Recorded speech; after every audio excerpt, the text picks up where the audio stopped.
No final do ano passado entrou em vigor a polêmica reforma trabalhista. Muita gente ainda tem dúvida sobre as mudanças que aconteceram. E para sanar essas dúvidas, hoje aqui no Câmara Entrevista, nós vamos debater sobre a nova lei e o reflexo na vida dos trabalhadores. Eu volto já.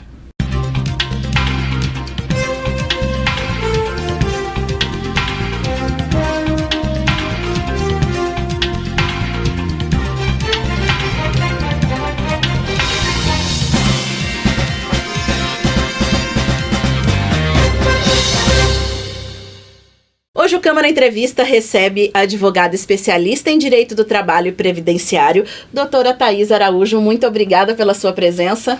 Obrigada, Fê. Para mim é um prazer enorme estar aqui com vocês hoje. Fico muito grata pelo convite. Desde quando a reforma trabalhista, essa nova lei, está valendo? A Lei 13.467, ela é uma lei de 13 de julho de 2017, né? Que pese ela seja de 13 de julho, ela só começou a ter vigência a partir de 11 de novembro de 2017. A gente teve esse período, né, que a gente chama de vacatio legis, que é um período de adaptação, né, para todo mundo sentir como que vai funcionar a nova lei. Então ela só passou a ter efeito a partir de 11 de novembro de 2017. Isso para todos os contratos, até os que estavam em vigência, né? E os novos contratos também. É uma lei nova, um pouco mais de 6 meses, mas muita gente ainda, na verdade, tem dúvidas. E a gente vai pontuar durante o programa algumas dessas principais dúvidas em relação à reforma trabalhista. Para a gente começar, todo mundo conhece um caso de um empregado que fez um acordo com o patrão de devolver a multa em relação ao FGTS. Isso continua valendo? Como que funciona a partir de agora? Tá. É importante ressaltar, Fernanda, que esse jeitinho brasileiro, né, de devolução da multa numa rescisão sem justa causa, a gente tem que pontuar que isso é uma fraude, né? Primeiro que é ilegal, é uma simulação de um negócio jurídico que de fato não aconteceu. Visando coibir esse tipo de conduta, né, tentando minimizar esses conflitos de interesses, porque às vezes o empregado ele quer ser mandado embora, o patrão não quer arcar com os 40% porque fica pesado, onera a folha. A reforma ela trouxe uma nova modalidade de rescisão de contrato, que é a rescisão por comum acordo. Essa rescisão por comum acordo, ela funciona da seguinte maneira: o empregador ele deposita 20% da multa do FGTS, em contrapartida, o empregado ele saca 80% do saldo da conta vinculada. Só que assim, nessa modalidade, a gente não tem o ingresso do trabalhador no programa do seguro-desemprego, né? Mas aí é uma forma de tentar legalizar essa situação, diminuir, né, essas ocorrências de fraude, né, na multa de 40%, que a gente sabe que existe. E aí fica uma forma legal, né, e até menos onerosa pro empregador e mais é bom para ambas as partes. Para os dois. Certo. Sem dúvida. E sobre a jornada de trabalho? Mudou alguma coisa? Aquela jornada tradicional de 44 horas semanais, ela vai ser aumentada? Ela foi diminuída? Como que ficou essa situação? Essa jornada, né, que a gente está acostumada, jornada de 8 horas diárias, 44 semanais, é uma jornada que ela vem prevista na Constituição. A Constituição, ela fixa essa jornada lá no artigo 7º, no inciso 13, 8 horas por dia, 44 semanais.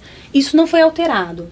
O que alterou-se na reforma foi o seguinte: antes a gente tinha um regime de compensação de horas que ele somente podia ser feito dentro da mesma semana.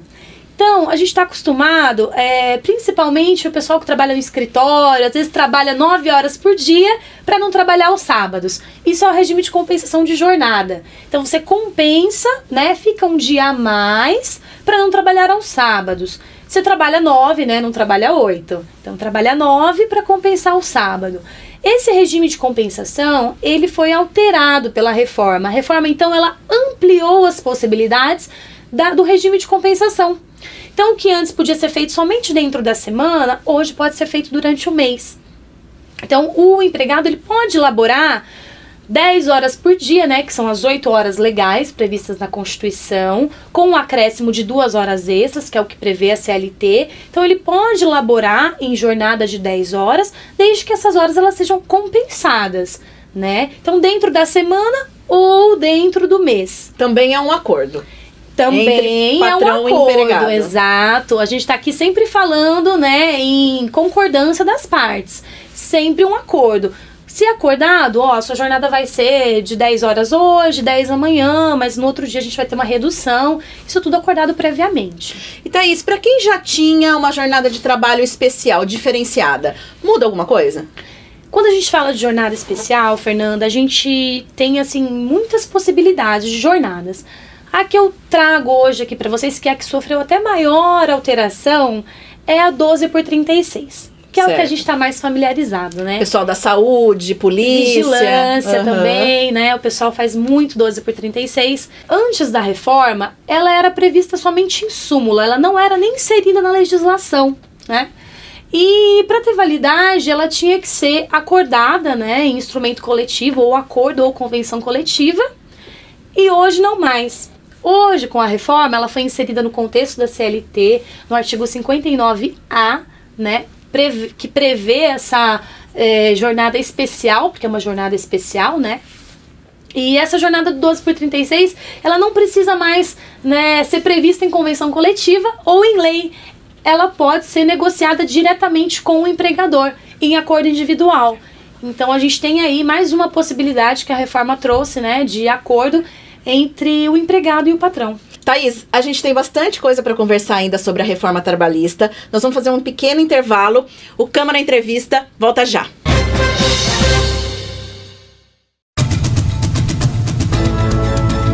TV Câmara, informação e transparência a serviço da população.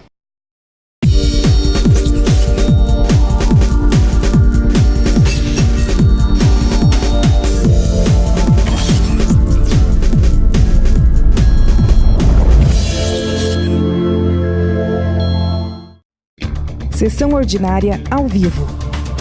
Toda segunda, a partir das 19 horas, aqui na TV Câmara. Voltamos com o Câmara Entrevista, que hoje recebe a doutora Thaís Araújo. Thaís, sobre o horário de almoço, houve alguma modificação? Sobre o horário de almoço, antes a gente tinha um intervalo mínimo de 1 hora, né? Obrigatório, intervalo mínimo de 1 hora de pausa, o intervalo intrajornada. Hoje a reforma, ela possibilitou a flexibilização desse horário de intervalo. Essa flexibilização, ela só é possível desde que negociada coletivamente, né? A gente tem que ter aí um acordo ou convenção coletiva entre o sindicato que permita que esse horário de intervalo seja reduzido. Mas a gente tem um mínimo aí de 30 minutos, não menos que isso. Outra mudança também significativa no horário de intervalo é a questão do pagamento, né? Em caso de não fruição. No caso do empregado não conseguir gozar dessa 1 hora de intervalo, antes da reforma a gente tinha o quê? O pagamento dessa 1 hora completa, essa hora cheia, como verba salarial, como hora extra. Então essa verba sendo salarial, ela tinha reflexos nas demais verbas. Hoje não. Hoje a gente tem assim, se o empregado não consegue cumprir a 1 hora de intervalo, mas ele cumpre 30 minutos, o empregador ele só vai pagar, né, numa possível demanda trabalhista aí, o período de 30 minutos, que é o que ele não conseguiu gozar. E essa verba, ela não mais é salarial, ela é verba indenizatória, então ela não reflete nas demais verbas. Então aí, desonerando o empregador. E Thaís, a respeito das férias, hoje existe um acordo que pode ser feito para o trabalhador tirar essas férias? Porque antes, muitas vezes, o trabalhador era obrigado a ficar 30 dias de férias descansando. Hoje mudou isso? A regra hoje, Fernanda, é que a gente, né, goze os 30 dias de férias por uma questão de saúde e segurança do trabalhador. Mas no caso do trabalhador não conseguir ou não quiser gozar os 30 dias corridos de férias, o que ele pode fazer? Com a reforma, a gente tem essa possibilidade do fracionamento das férias. Esse fracionamento, ele pode ser feito de que maneira?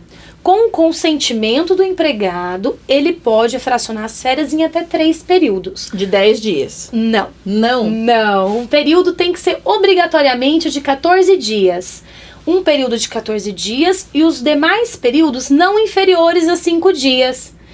Por quê? Justamente para garantir esse descanso, essa recomposição, a desconexão do trabalhador com o emprego. Então a gente tem, né, esse período mínimo de 14 dias e os demais períodos de 5. E Thaís, a respeito dos direitos da gestante, houve alguma modificação com a reforma trabalhista? Houve sim, Fernanda. Até gerou muita polêmica, né, a questão dos direitos da gestante, porque antes da reforma a gente tinha a gestante lactante afastada das atividades insalubres, né? Então a gestante lactante que trabalha em local insalubre, ela tem que ser afastada das suas atividades ou então exercer outra atividade dentro da empresa. Hoje a reforma, ela trouxe o quê? Que gestantes e lactantes, elas podem trabalhar em local insalubre ou atividades insalubres de grau mínimo e grau médio. Grau máximo, ela tem que ser obrigatoriamente afastada. Ela pode ser afastada das suas atividades desde que por atestado médico, recomendação do médico. Então, assim, a regra é de que ela pode trabalhar, né? Certo. Ainda a respeito da insalubridade, como você citou, não no caso das gestantes, mas no caso de todos os trabalhadores, isso.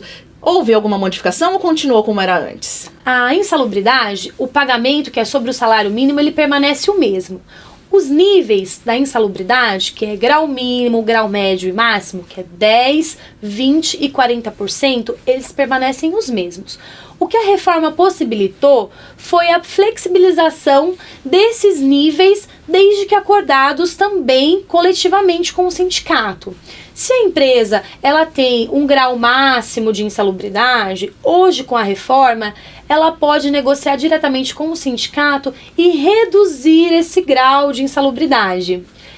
Houve também uma grande polêmica e uma grande controvérsia nesse sentido, porque a gente também está lidando com saúde e segurança do trabalhador. Thaís, a gente vê muitas matérias hoje em dia falando que os trabalhadores estão com medo de entrar na justiça, pois eles podem pagar as custas do processo. Isso é verdade? Então, Fernanda, é um assunto que a reforma trouxe, um assunto novo, né, que está gerando aí um tumulto nos trabalhadores. Sobre as custas e honorários sucumbenciais, é um assunto novo que a reforma trouxe pra gente, né, que já é uma realidade. Pra gente começar a falar de custas, de honorários sucumbenciais, a gente tem que começar falando um pouquinho sobre justiça gratuita.